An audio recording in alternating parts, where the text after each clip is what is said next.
I'm Molly, and I'm going to be showing you the procedures for the strain hardening and heat treatment lab. So the first thing we're going to do is we have this copper sample, and we are going to anneal it in the oven. So we turn this oven on and use the arrows here to turn the temperature up to 400 degrees Celsius. Set it there. And wait for it to get up to temperature once we get there.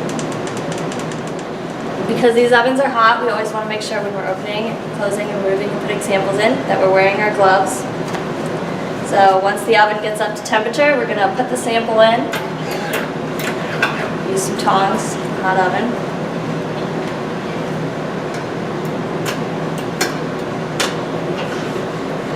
Put the sample in the oven for 15 minutes.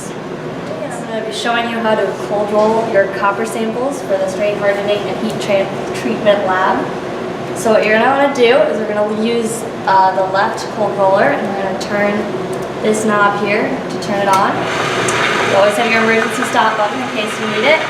What you want to do is use a pen or pencil or something, keep your fingers away, to push the sample through the roller.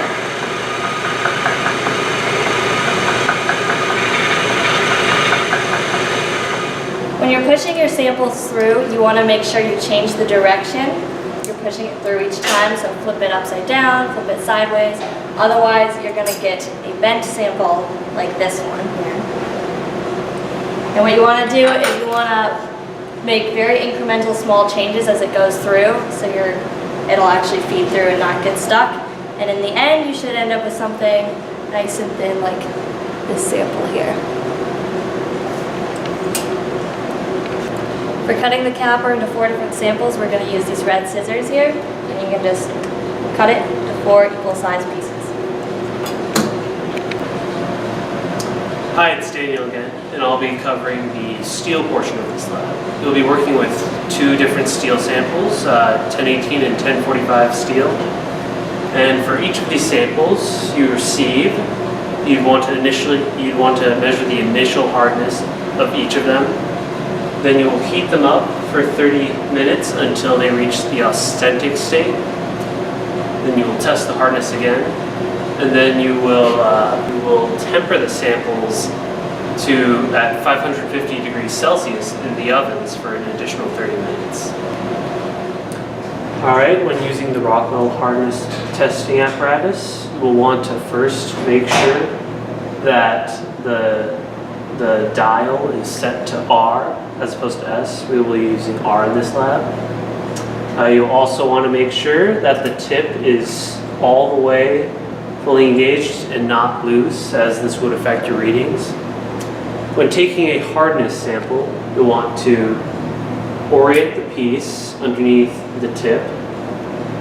Make sure that you're not testing on too close to the edge or on a piece that isn't laid flat against the surface of the testing apparatus. You'll also want to make sure you don't test in the same place twice, as this will affect the hardness reading you'll get. To change the settings on this testing apparatus, you'll use the up and down arrows. So the up arrow changes the load that's being applied, and the down arrow changes the tip that you're using. In this lab, we will be using the 1/16 inch diameter steel ball and a load of 60 to use the HRF scale for the annealed copper. Adjust this as how you see fit for your various samples. There are steel conversion charts provided in the lab that can convert between the various hardness scales. To take a testing sample, you will turn the dial of the machine until it makes contact with the testing apparatus and engages. A sample will be taken on the testing screen, and you should record the value that is shown. All right, once you've completed the sampling portion of for each specimen in the lab. Be sure to keep track of which sample is which and deposit them in your used sample bag, as you may need these samples for the next lab.